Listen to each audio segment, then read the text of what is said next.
लाल देह लाली लसै अरुधरी लाल लंगूर, वज्र देह दानव दलन, जय जय जय कपिसूर। नमस्कार दोस्तों, मेरा नाम है विकास पवार और आप देख रहे हैं एबनॉर्मल एनर्जी। दोस्तों, और आपने हनुमान जी के बारे में तो काफी कुछ सुना होगा और उनके बारे में काफी कुछ जानकारी रखते होंगे। हनुमान जी एक ऐसे मात्र देवता हैं जिनके लिए कुछ भी असंभव नहीं है। दसों दिशाएं आकाश पाताल के वह रक्षा करता है और हनुमान जी 7 चिरंजीवियों में से एक महापुरुष हैं। लेकिन हनुमान जी आजीवन ब्रह्मचर्य धारण करने वाले हैं। उनके लिए कुछ भी असंभव नहीं है और उनकी शरण में जाने के बाद और आपके लिए भी कुछ असंभव नहीं रह जाएगा। दोस्तों, अगर आपकी निस्वार्थ भावना है हनुमान जी के प्रति, अगर उनकी पूजा पाठ करें तो आपके लिए हर कुछ संभव हो सकता है। आपने पढ़ा ही होगा हनुमान चालीसा में, यह 100 बार पाठ करी जोई, छूटे ही बंधी महासुख होई। अगर वह हनुमान चालीसा कोई नित्य 100 108 बार पाठ करता है तो कुछ ही दिनों में उसके लिए सारे द्वार खुल जाएंगे। धन, वैभव, ऐश्वर्य, सम्मान सब कुछ उसे प्राप्त होगा और वह हनुमान जी की शरण में जाने के बाद स्वयं दूसरों को शरण देने वाला बन जाएगा। तो आज हनुमान जी की चर्चा चली है तो एक बात और सुने। आपको मालूम होगा कि हनुमान जी का हनुमान नाम कैसे पड़ा?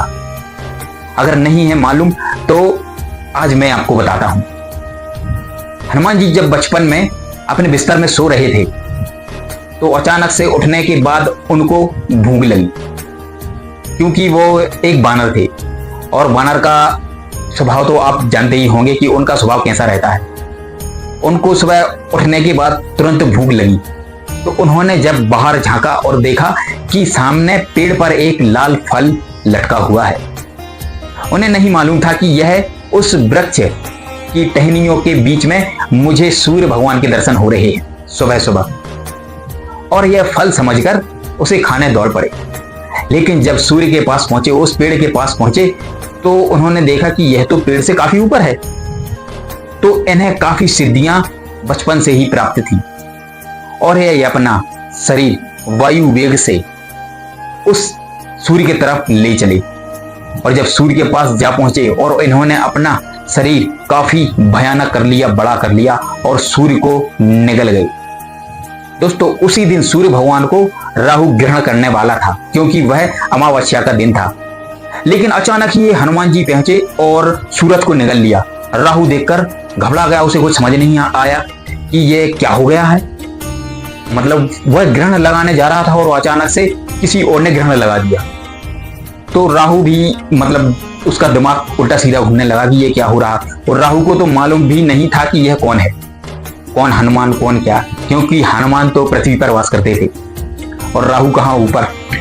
तो राहु ने जब हनुमान जी से आग्रह किया कि सूर्य को छोड़ दो, उन्हें तुम मत छुओ, उन्हें मत निगलो, लेकिन हनुमान जी कहाँ मानने वाले थे, वो तो हटी थे। उन्होंने हाँ और ऐसा बोलकर वह निकल गए।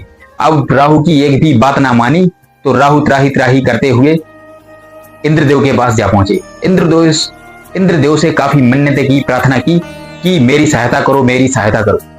जब इंद्रदेव ने भी आग्रह किया कि सूर्य भगवान को छोड़ो तुम, ये कैसा हट है तुम्हारा और ये क्या करने जा रहे हो तुम, लेकिन हनुमान जी नहीं माने। तो फिर क्रोध में आकर इंद्रदेव ने अपना वज्र निकाला और हनुमान जी को दे मारा। वह वज्र जाकर उनकी ठुड्डी में लगा इधर, और वह आसमान से सीधे जाकर नीचे गिर पड़े। और जब यह बात उनके पिता वायु को मालूम पड़ी तो वायु क्रोध में आकर अपने हनुमान को हाथों में उठाकर जोरों से चिल्लाने लगे। उनका क्रोध का तेज इतना था, उनके प्रभाव से जो प्राण वायु पूरे संसार में विचरती है वह पूरी प्राण वायु पर उनने अपना कंट्रोल कर लिया। कहीं भर पूरे संसार में प्राण वायु का कहीं भी नामो निशान नहीं था, जिसके कारण पूरे संसार में त्राही त्राही मच गई। पूरे जीव जंतु, मनुष्य सब सांस लेने को तरस रहे थे।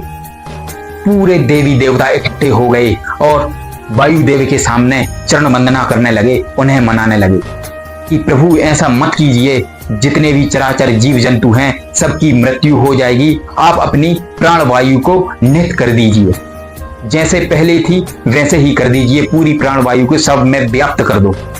लेकिन वायुदेव नहीं मानने वाले थे, क्योंकि उनका पुत्र हनुमान जिनका नाम छोटे में बचपन में मारुति था। तो वो अपने पुत्र को देखकर बोले कि ये किसने किया। तो जब इंद्रदेव सामने आए और क्षमा मांगी कि मुझसे गलती हो गई, मुझे मालूम नहीं था कि यह आपका पुत्र है। और फिर वायुदेव से सभी देवताओं ने क्षमा मांगी और हनुमान जी को बहुत सारे वरदान भी दिए, क्योंकि हनुमान जी तो पहले से भी शक्तिशाली थे, ऊर्जावान थे, और इस कारण से उन्हें और भी वरदान मिल गए। अब वह परम शक्तिशाली थे।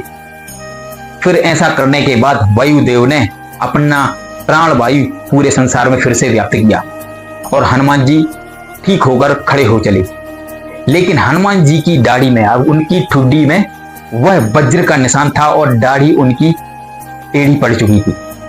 हनुमान जी की ठुड्डी टेढ़ी पड़ चुकी थी, जिसे हम संस्कृत में हनु बोलते हैं। तो उनका उस दिन से नाम हनुमान पड़ा और सभी लोग हनुमान कहकर वंदना करने लगे। तो दोस्तों, हनुमान जी नाम का प्रचलन ऐसा है, पूरे संसार में ऐसा व्याप्त है कि हनुमान जी नाम जिसके सामने भी ले दें वह खुश हो जाता है। राम भक्त हो, शिव भक्त हो, हनुमान जी का नाम सुनने के बाद अपने आप मुख पर प्रसन्नता आ जाती है। तो दोस्तों, बजरंगबली का नाम हनुमान कैसे पड़ा? आपको अगर यह कथा पसंद आई हो तो मेरे चैनल को सब्सक्राइब कर दें, बेल आइकन का बटन दबा दें और प्लीज सपोर्ट कीजिएगा। ओम नमः शिवाय। जय हो।